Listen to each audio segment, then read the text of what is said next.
The economic survey is out. The monsoon session in the parliament has begun today, and ahead of the budget, Nirmala Sitharaman presented the economic survey. It is a very crucial document because it lays out the economic position of the country. The budget is also a troubled one for the Modi government this year because it also has to accommodate the wishes of its alliance partners Nitish Kumar and Chandrababu Naidu. However, economists expect that this budget will be a positive one, with the government receiving record dividends from PSUs and RBI.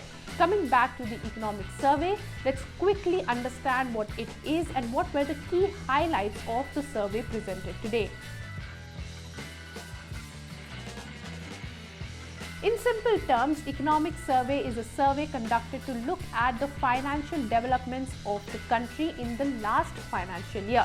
It helps the government to analyze the trends in different sectors like infrastructure, agriculture, production, import, export and more. So by this, you can now understand that this survey largely influences the union budget. It also talks about both the economic challenges that India faces and analyzes the previous financial year of the country. It is prepared under the supervision of the Chief Economic Advisor. Who is the current Chief Economic Advisor of India? Let us know in the comments if you know, and if you don't, wait till we reveal the answer in the end of the video. Now moving on to what the economic survey said about the country's economic position and what were the key highlights of the survey. Starting with the first part, an overview of the economy. Global economic growth has been 3.2% in 2024 as per the April World Economic Outlook. Indian economy carried forwarded the momentum of FY23 into FY24 despite a gamut of external challenges. India's real GDP growth grew by 8.2% in FY24. Gross fixed capital formation increased by 9% in real terms in 2023-24.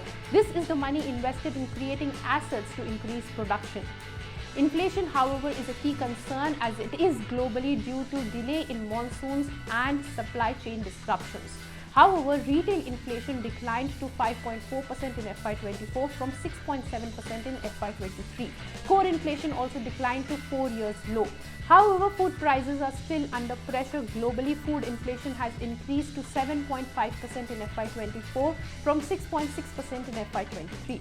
Rural to urban inflation gap was also seen as inflation was more pronounced in rural areas than in the urban areas. The fiscal balances of the government have also improved. CAD stood at 0.7% of the GDP in FY24, an improvement from the deficit of 2% of the GDP in FY23.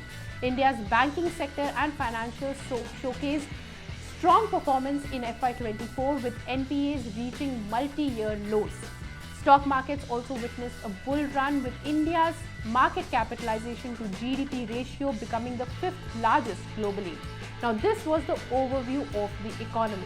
The forecast for the current fiscal year.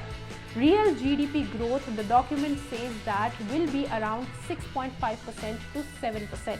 Headline inflation is expected to be around 4.5% in FY25 as per RBI. Indian economy is on a strong wicket and on a stable footing, RBI said. The survey said that in FY23, the unemployment rate has declined to 3.2%.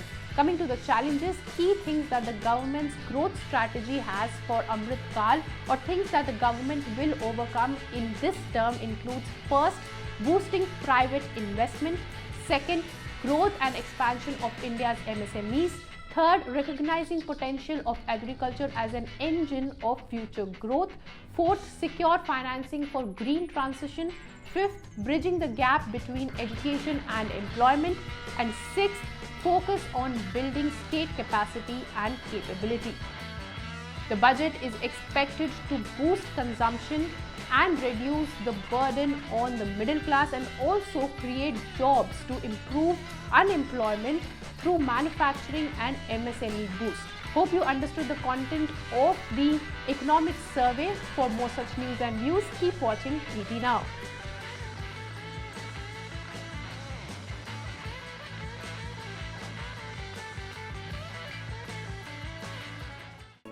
If you like this video, then like, share and subscribe to ET Now.